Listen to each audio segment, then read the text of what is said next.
Masih bersama saya Ufaulia, pemirsa, kembali kami sampaikan 3 berita utama Kaltim hari ini. Seorang pria terekam kamera pengintai saat membobol kotak amal di sebuah langgar di Samarinda.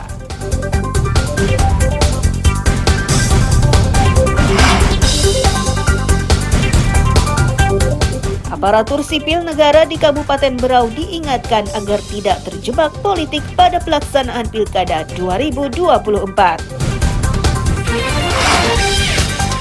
Pengerjaan Istana Negara di Ibu Kota Negara Nusantara Sepaku Penajam Pasir Utara sudah hampir rampung.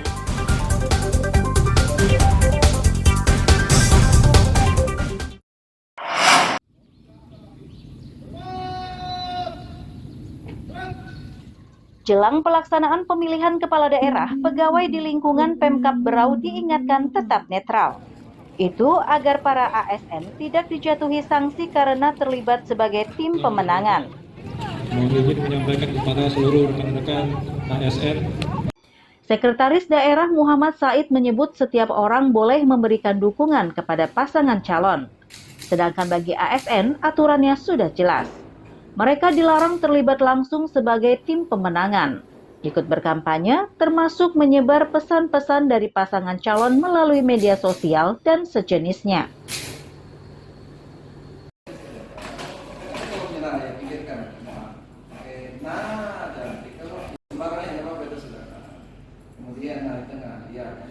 Selama ini kan belum ditetapkan ini, siapapun boleh gitu kan.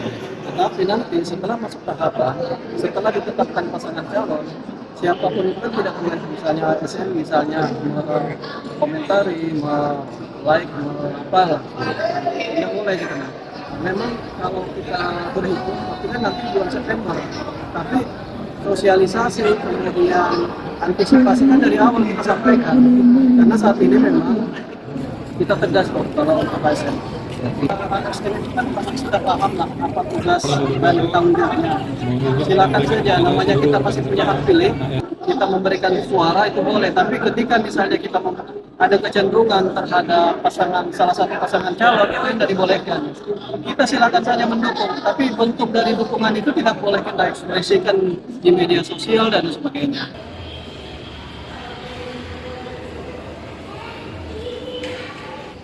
Saat ini Komisi Pemilihan Umum disibukkan dengan tahapan perbaikan dan penggantian berkas paslon perseorangan. Kegiatan ini berlangsung hingga 7 Juni 2024. Miko Gusti melaporkan dari Kabupaten Berau.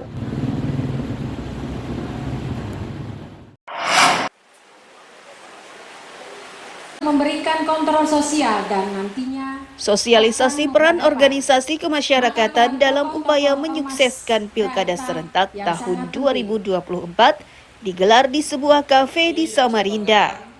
Kegiatan ini melibatkan sejumlah ormas dan Badan Kesbangpol serta kepolisian. Untuk menerapkan Bapak Ibu sekalian sebagai anggota organisasi yang benar. Kepala Kesbangpol Sucipto Wasis menyebut peran serta ormas sangat vital dalam upaya menjaga keamanan dan ketertiban sepanjang pelaksanaan pilkada dan sesudahnya.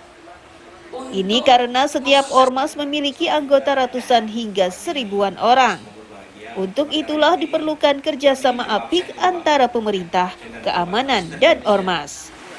GMKI daerahnya sehingga persatuan terbentuk, sehingga kita dapat kota penunjang IKN. Jadi IKN tentunya kita ketahui semua, tidak lama lagi kita akan melaksanakan pesta demokrasi, yaitu pada tepatnya tanggal 27 November ya 2024. Itu hari ini saya mengundang tokoh-tokoh pimpinan organisasi. Saya katakan tadi, saya minta kerendahan hati untuk minta tolong untuk membantu kami mensosialisasikan ini supaya bertujuan nanti partisipasi akan naik. Yang telah memberikan kita kesehatan dan kesempatan sehingga pada dalam keadaan syafaat. Hal serupa disampaikan Kanit Pembinaan Keamanan Swakarsa Satbimnas Polresta AKP Danovan. Ia menyebut setiap anggota ormas bisa menjadi agen bagi pemerintah untuk membantu menjaga keamanan sepanjang pilkada. Itu harus datang ke rumah pemilih. Bantuan daripada Bapak Ibu Bagaimana caranya? adalah organisasi masyarakat yang ada di Kota Samarinda ya.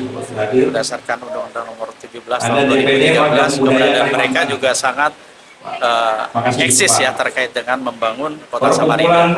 Dan terkait dengan pilkada ini, beliau sangat kami harapkan untuk menjadi agen-agen kami, memberikan informasi terkait dengan kegiatan-kegiatan apa yang ada di lingkungan yang menyangkut masalah Kamtibmas. Apabila ada gangguan atau ada apa. Laporan Ketua Panitia Pelaksana. Dari upaya yang telah dilakukan pemerintah kota dan polisi berharap pilkada berjalan aman dan damai. Amir Hamzah dan Dimas dari Samarinda melaporkan. Kita yang di rumah juga.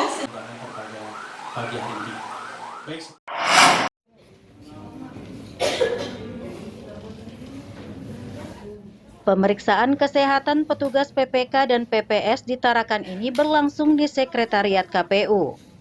Pemeriksaan tersebut meliputi mata, tes urin, hingga tes darah.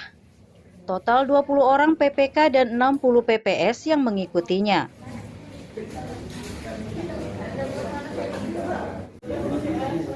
Ketua KPU Dedi Herdianto menyatakan ini bagian dari kesiapan KPU jelang pilkada.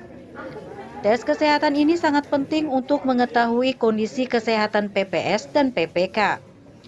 Jika tes menemukan penyakit membahayakan, maka akan segera mengganti anggota tersebut.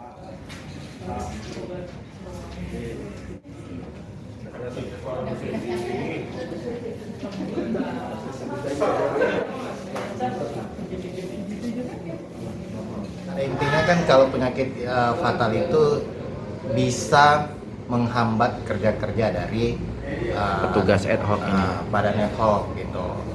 Nah, contoh misalnya kan kalau misal tiba-tiba pingsan, misalnya kan itu kan sedikit banyak tidak bisa melaksanakan aktivitas kan. Jantung. Nah itu juga. Tetapi selama masih bisa melaksanakan aktivitas dan dari hasil pemeriksaan dokter mengatakan bahwa layak untuk melaksanakan kegiatan, maka tetap kita akan pertahankan.